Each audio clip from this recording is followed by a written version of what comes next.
Hello, everyone, and welcome. A very special welcome today to all our friends over at RWG Publishing. It is great to have you with us. Today, we are diving deep into something it's basically part of our human operating system, storytelling. And our guide for this journey is The Storyteller's Handbook by the brilliant Bill Vincent. Think of it as a manual for building stories that don't just grab your attention, but really stick with you. So, let's get into it. Bill Vincent just hits the nail on the head right from the start with this quote. What he's saying here is that storytelling isn't a one-way street. It's not a performance for a passive audience. It's a partnership. The author lays down the blueprint, right? But it's us, the readers, who walk through the house, who furnish the rooms with our own feelings and experiences, and who ultimately make that structure a home. This idea that we're building a story together, that's the key to everything we're about to unpack. So here's our game plan for today. First, we're going to explore the big why, the art of storytelling itself. Then we'll open up the Storyteller's Toolkit and look at the essential gear. After that, we'll focus on breathing life into characters, firing up the narrative engine, and finally, we'll talk about taking that messy first draft and polishing it into something special. Okay, let's start at the very beginning. Let's tackle that huge question, why? Really, why are stories so ridiculously important to us as a species? It goes so much deeper than just killing time or being entertained. It's something primal. The handbook makes such a great point here. Stories are basically humanity's first ever hard drive. Think about it. If I give you a list of facts and figures, chances are you'll forget most of them by tomorrow. But if I wrap those same facts in a story with characters and conflict and emotion, suddenly it sticks. Our brains are literally wired to latch onto narratives. It was our original technology for passing down wisdom, for making sense of a crazy, chaotic world, and for connecting with each other on a truly human level. All right, so now that we've got a handle on why stories matter so much, the next logical question is, what are they actually made of? What makes them tick? It's time to open up that toolkit and look at the absolute, non-negotiable, foundational elements every storyteller has to master. And we have to start with the heart and soul of any story, the character. These are the people we follow, the reason we care, the reason we invest our emotions. A great plot with a boring character it's just a sequence of events.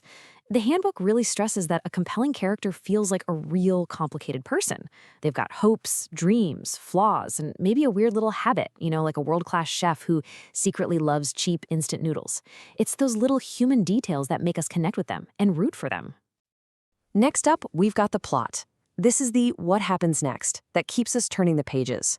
But it's so much more than just a list of events. It's a chain reaction. It's cause and effect. This happened because that happened, which then caused this other thing to happen. That's what creates momentum and suspense. It's the difference between a random walk in the woods and a compelling journey on a clearly marked, if dangerous, path. And of course, where does all this action take place? The setting. But here's the thing. The handbook makes it clear that the setting is never just a pretty backdrop. You should think of it as another character in the story. A dark, stormy night isn't just weather. It's a mood, it's an obstacle, it's a personality. A well-realized setting grounds the story. It makes the world feel tactile and real, and it can even influence how the characters behave.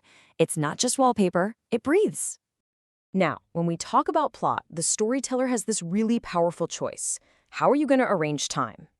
The most straightforward way is a linear narrative. You start at the beginning, you go through the middle, you get to the end. A to B to C. Simple, powerful, builds momentum. But then, there's the nonlinear approach. This is where you can really play. By jumping around in time with flashbacks or hinting at the future with foreshadowing, you can build incredible layers of mystery, suspense, and meaning. Sometimes, when you tell a part of the story is just as important as what you tell. Okay, so we've got our basic toolkit. Now let's zoom in on what the handbook calls the absolute, undeniable heart of any story, bringing our characters to life. Because let's be honest, without characters that we truly care about, even the most explosive plot just feels like empty noise. Right, so it's easy to say a character needs wants and needs, but how do we actually figure those out? Where does that inner fire, that motivation, actually come from? How do we go from a cool concept for a character to a believable person an audience will invest in? This is where the handbook gives us this wonderfully practical step-by-step method. It's not about waiting for some magical bolt of lightning. It's about doing the work.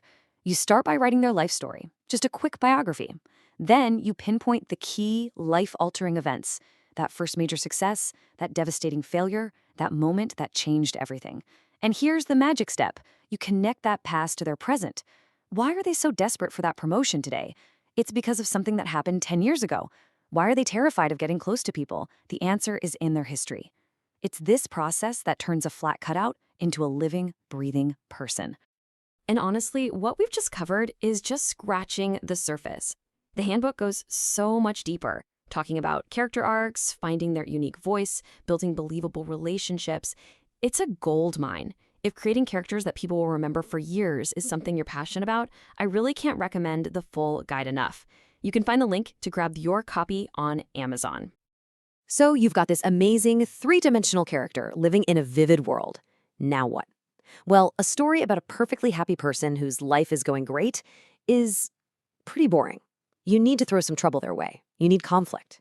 The handbook calls it the engine of the narrative, and that's exactly what it is. It's the fuel that creates momentum and raises the stakes.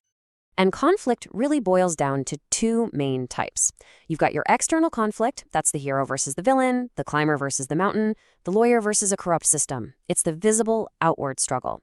But then you have the internal conflict, and this is often where the real magic happens. This is the war waging inside the character, their ambition fighting against their conscience, their duty clashing with their desires.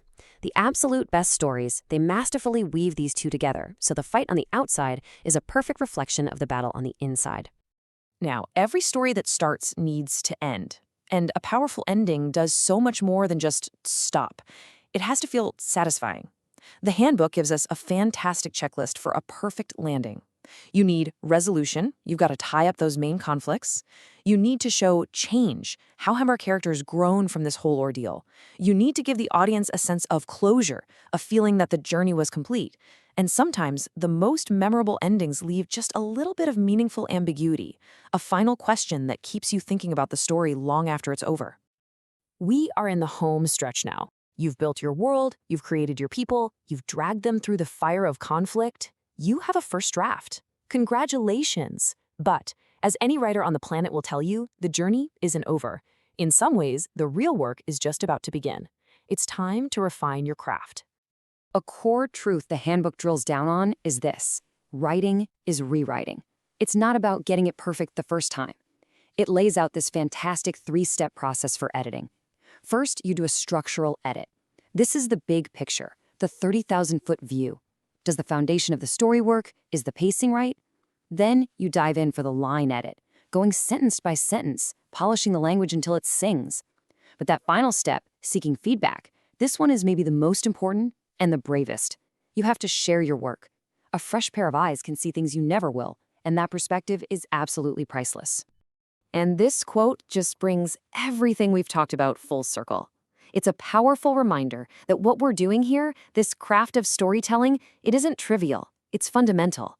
When we sit down to write a story, we are participating in one of the oldest and most important human traditions, the act of making meaning, of preserving wisdom, and of connecting with one another across time and space.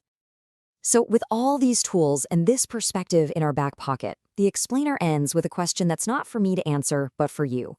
What's the story that only you can tell? What experiences have shaped you? What wisdom do you have to pass on? What story is inside you, just waiting for its moment? Look, the ideas we've explored today from the handbook are an incredible launchpad. If any of this has sparked your imagination, I really, truly encourage you to take the next step. Begin your journey today. Get your copy of The Storyteller's Handbook, Crafting Compelling Narratives by visiting the link on Amazon. I wish you the best of luck with the amazing stories you're about to tell. Thanks for listening to the Deep Dive podcast.